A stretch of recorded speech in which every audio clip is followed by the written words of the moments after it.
Halo, shalom, selamat pagi buat teman-teman yang terkasih dalam Tuhan. Kita bersyukur buat penyertaan Tuhan pada hari ini. Ya, pada tidur kita juga, ya bagaimana Tuhan telah menjaga kita. Anak-anak, sebagai ungkapan rasa syukur, terima kasih kita kepada Tuhan, kita angkat satu lagu pujian saat kurenungkan hidup bersamamu. Ya.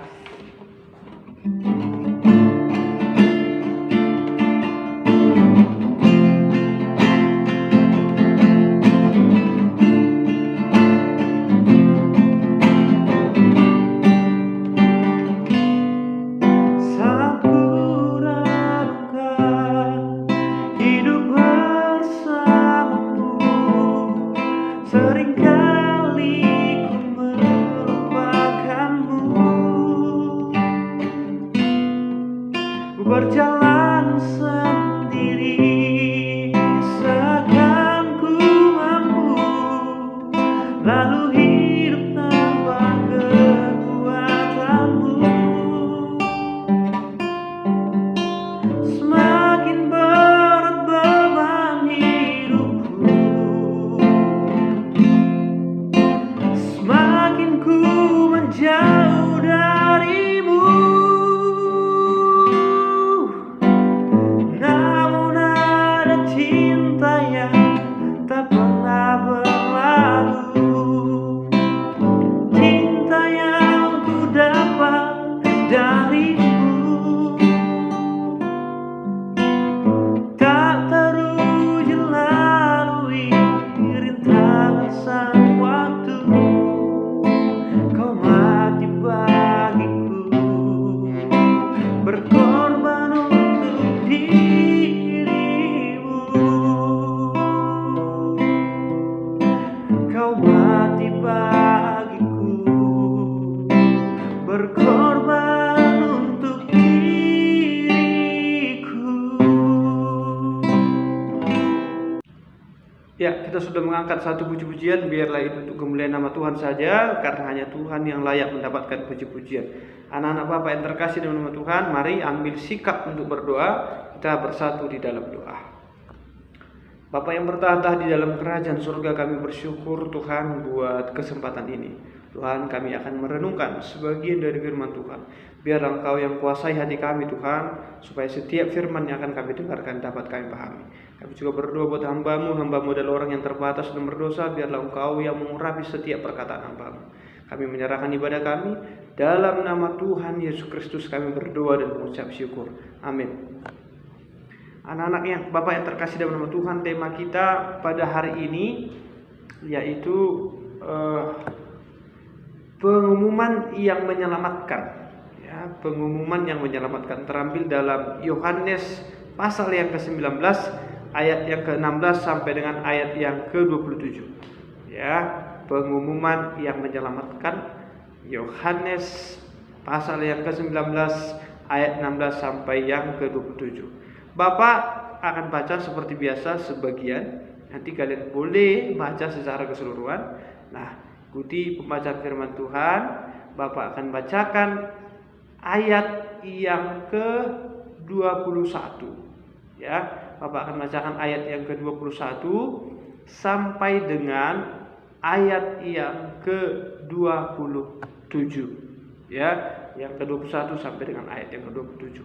Ikuti pembacaan firman Tuhan. Maka kata imam-imam kepala orang Yahudi kepada Pilatus, "Jangan engkau menulis raja orang Yahudi, tetapi bahwa ia mengatakan, aku adalah raja orang Yahudi." Jawab Pilatus, "Apa yang kutulis tetap tertulis." Sesudah prajurit-prajurit itu menyalibkan Yesus, mereka mengambil pakaiannya lalu membagikannya menjadi 4 bagian, untuk tiap-tiap prajurit 1 bagian, dan jubahnya juga mereka ambil.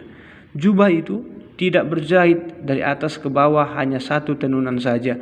Karena itu mereka berkata seorang kepada yang lain, "Janganlah kita membagikannya menjadi beberapa potong, tetapi baiklah kita membuang undi untuk menentukan siapa yang mendapatkannya. Demikianlah hendaknya supaya genaplah yang ada tertulis dalam kitab suci, mereka membagi-bagi pakaianku di antara mereka, dan mereka membuang undi atas jubahku. Hal itu telah dilakukan prajurit-prajurit itu, dan dekat salib Yesus berdiri ibunya dan saudara ibunya, Maria istri Klopas dan Maria Magdalena. Ketika Yesus melihat ibunya dan murid yang dikasihinya di sampingnya, berkatalah ia kepada ibunya, "Ibu, inilah anakmu." Kemudian katanya kepada murid-muridnya, "Inilah ibumu." Dan sejak saat itu murid itu menerima dia di dalam rumahnya. Sampai sekian jauh pembacaan firman Tuhan. Bapak berharap tadi kalian mengikutinya dengan baik. Anak-anak Bapak yang terkasih dalam Tuhan, sesuai tema yang sudah Bapak sampaikan, yaitu pengumuman yang menyelamatkan. Pengumuman yang menyelamatkan. Di handphone Bapak ini hampir setiap hari itu masuk pengumuman yang berbeda-beda. Hampir setiap hari ada yang membawa pengumuman tentang supaya kita hidup sehat, ya, supaya kita terhindar dari COVID-19, begitu ya. Ada juga yang membagikan pengumuman berupa motivasi supaya kita semangat pagi-pagi, macam-macam. Bahkan ada yang membagikan pengumuman penipuan. Ya, selamat Anda pemenang ini sebagai juara ini, ya, undian ini dengan mendapatkan uang 300 juta. Macam-macam pengumuman itu. Ya, macam-macam. Nah, anak-anak, dalam pembacaan firman Tuhan yang Bapak bacakan tadi, di situ Pilatus membuat satu pengumuman di atas kepala Tuhan Yesus, tepatnya di kayu salib. Ya, ketika Pilatus membuat pengumuman tersebut, tujuan utamanya adalah supaya orang-orang ahli-ahli Taurat itu sadar dari perbuatannya. Ya, supaya mereka sadar. Nah, ketika dia buat, raja orang Yahudi, ahli-ahli Taurat, ya, menyampaikan kepada Pilatus, "Jangan kamu buat itu, tetapi kamu buatlah, akulah raja orang Yahudi." Ya, dalam 3 bahasa. Nah, anak-anak, Pilatus tidak mau. Ya, Pilatus tidak mau. Dia katakan, "Apa yang sudah kutulis, itu yang bagus. Ya, apa yang sudah kusampaikan, itu harus disampaikan." Nah, kira-kira begitu. Nah, jadi anak-anak, ada juga pengumuman yang kedua. Pengumuman yang kedua itu bagaimana prajurit-prajurit mengundi jubah Yesus.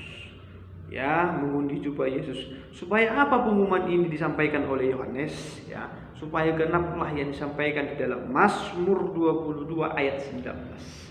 Ya, supaya genaplah itu bahwasanya Yesus akan jubah Yesus akan diundi dan dibagi-bagikan. Nah, pengumuman yang ketiga yang langsung disampaikan oleh Yesus Kristus kepada ibunya dan kepada murid-muridnya. "Ibu, inilah anak." Kemudian kepada murid-muridnya, ya, bahwasanya inilah ibumu, supaya mereka melindungi ibu Yesus. Nah, anak-anak, tentang pengumuman, banyak sekali pengumuman yang kita dengar, banyak berita hoax. Tetapi apakah kita menyampaikan itu kepada orang lain, ya, dengan tujuan untuk menyinggung, ya, tanpa ada kebenarannya? Apakah ketika kita menyampaikan pengumuman itu kepada orang lain dengan memuaskan ego kita? Ya, tetapi apakah kita menyampaikan pengumuman tersebut, ya, supaya orang lain bisa terselamatkan, bisa tersadarkan? Nah, apakah kita sampaikan pengumuman tersebut supaya menyenangkan hati Tuhan? Itu yang paling penting. Ya, menyenangkan hati Tuhan. Jadi kita sampaikan kebenaran pengumuman tersebut supaya orang lain terberkati. Jadi jangan sampai kita menyampaikan pengumuman itu, ya, dengan tujuan-tujuan tertentu. Tetapi kita sampaikan pengumuman itu terkhusus supaya menyenangkan hati Tuhan, supaya bermanfaat bagi orang lain. Itu yang bisa Bapak sampaikan pada hari ini, ya. Mudah-mudahan bermanfaat. Mari kita lakukan firman Tuhan, bukan hanya kita dengarkan. Anak-anak, kita sudahi pertemuan kita. Mari ambil sikap untuk berdoa. Bapak yang baik, kami sudah merenungkan sebagian dari firman Tuhan. Kami diajar untuk menjadi berkat, menyampaikan pengumuman kepada orang lain. Ajar kami akan itu. Tuhan Yesus yang baik, kami juga berdoa buat segala aktivitas kami dalam satu hari ini. Biarlah kiranya Tuhan juga yang sertai kami. Tuhan lindungi kami. Berikan semangat bagi anak-anak kami. Berikan hikmat kepada Bapak Ibu guru dalam mengajar. Tuhan, inilah kami.